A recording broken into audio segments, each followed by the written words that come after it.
Hey, Fight fans, it's Michelle Joy Phelps, and I'm joined now with the one and only David Haye. How are you?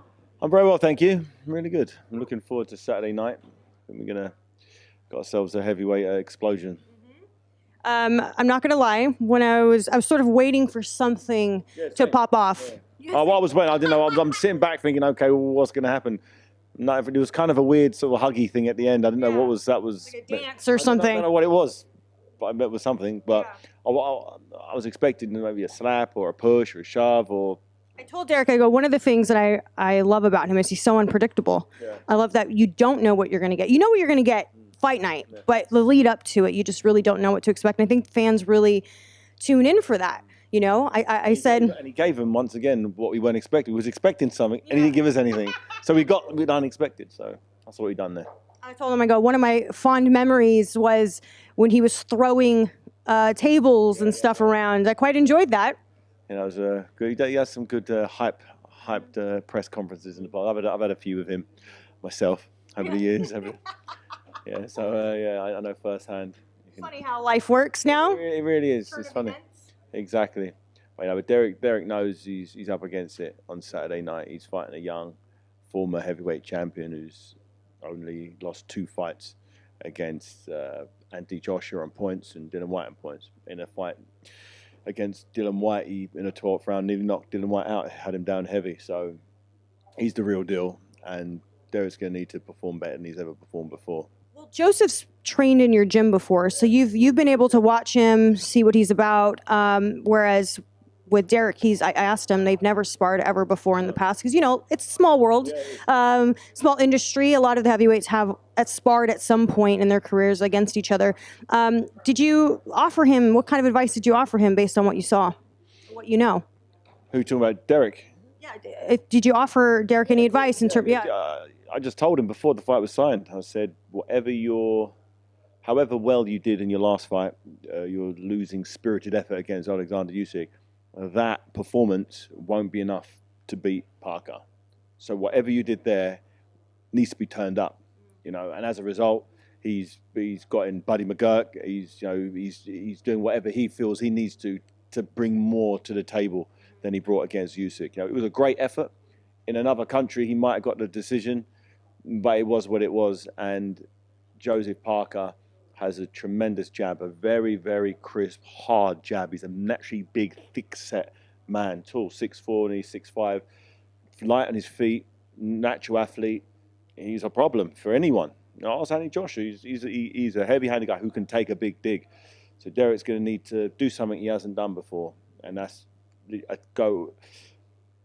got to go chips in early doors to really try to drag Joseph Parker into deep water from the very first round. Because I know Parker, he's a natural boxer. I understand his style. He likes to room, he likes to gap, he likes to have a breathe out, to feint, he likes to keep things in his own comfort zone. Derek's got to drag him into an uncomfortable place. Derek's whole life's been uncomfortable. If you watch him any of his sparring sessions, they're uncomfortable, not only for the opponent but for him also. He's just that uncomfort, just get down and dirty, grinding, punching. It's not pretty to watch. You know, it's not poetic, but it's effective. It's effective, and every time he spars people, they get out like, well, you know, that was hard. We only did 6 rounds, but it feels like I've done a 12-rounder. And that's the thing. He's got a way of sort of draining people's energy. And you're confident that there's going to be a knockout? I know there'll be a knockout. I know there'll be a knockout. Either Derek's going to knock him out or he's going to knock Derek out. But I ain't going to distance. I know that.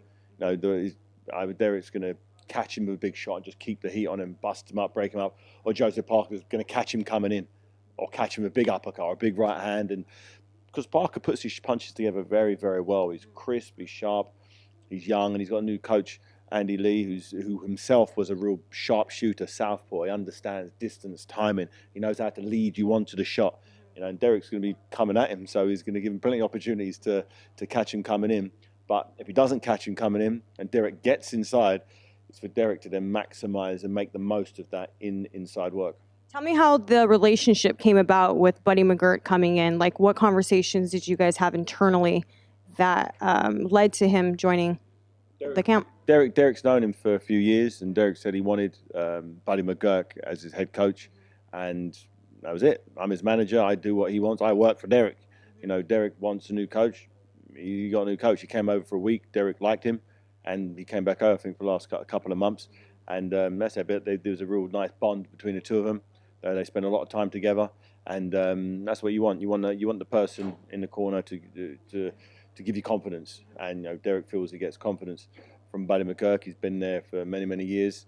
He's very different style, different. He's very old school in the way he does things, like long runs and stuff that just traditional old school stuff, just sparring, the runs, and Derek seems to like that. So let's just hope that the Buddy McGurk factor is that final cherry on the cake to get Derek that big win when it really comes to it. Derek has made it clear that the number one focus for him, or it has always just been the fact that he just loves to fight. I mean, he's like, I just can't sit about on a couch somewhere doing nothing, right? But just like yourself, you sort of had a moment of reflection where you thought, Father Time has caught up with me, and I think it's time that I hang up the gloves. He doesn't seem to have any indication that that's anytime soon. Have you ever spoken to him about it? Not once. No, never stopped.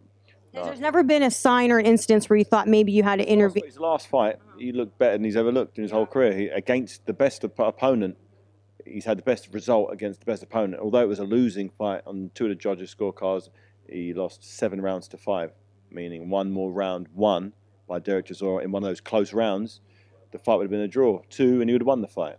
He wasn't happy with the commentary either, that it felt like it was very... Point being, how can you tell someone who's had their best possible performance against a pound-for-pound top 5 fighter in the world that he should retire when he looked better than he's ever looked before? So, people should start looking. For instance, myself, I retired not after my Achilles snapped, but after I had gone through a great training program, and I was fit and ready, and I felt good walking to the ring, and I just couldn't do what I know I could have done at some stage in my career. That was for me like, I don't enjoy it anymore. Getting beaten up and punched around, that's not fun. So it was like, okay, I don't want that anymore. let me find something else to do.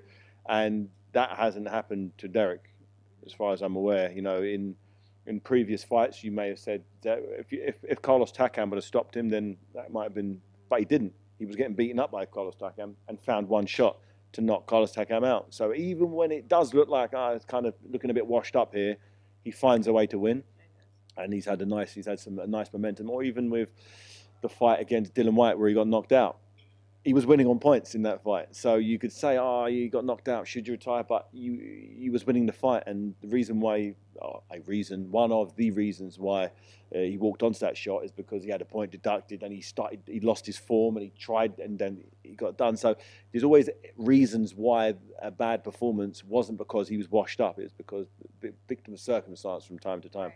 But I haven't seen a sign that it's time for him to retire yet. This is his big one now. All of those fights and training camps that led him to now. You don't know what you got until you're in there. Prior to my last fight, I felt great. I looked in fantastic shape. The scores and all my fitness tests were higher than they've ever been. But there was something missing when the bell went, and it was really obvious to me. And it didn't show it in sparring. It didn't show it in running, training. Everything else was perfect. Just the combatant side of it. There was some disconnect, delay for a fraction of a second, which meant instead of me slipping the punch and knocking someone out, I'm just taking the punch, and it wasn't fun. There's been some, I don't know how serious he is with this, but something, Derek, with MMA or wanting to sort of... He says a lot of stuff, but he's serious that this fight is going to be a knockout, and in his mind he said, that's it. He's going guns blazing, and that's it. It's not about trying to win the first round and go for a walk in the second round. Once he steps off and it becomes a boxing match, the confidence of Joseph Parker will rise, and he'll get into his groove. And once Joseph Parker gets into his rhythm, it's very difficult to break him out of that rhythm. So you can't let him get into his rhythm, because it's just a very, very hard, tough night if you don't drag him into the battle zone in round 1. Hey Fight fans, it's Michelle Joy Phelps. If you haven't already subscribed to our YouTube channel, make sure you do so by clicking this icon right here, or else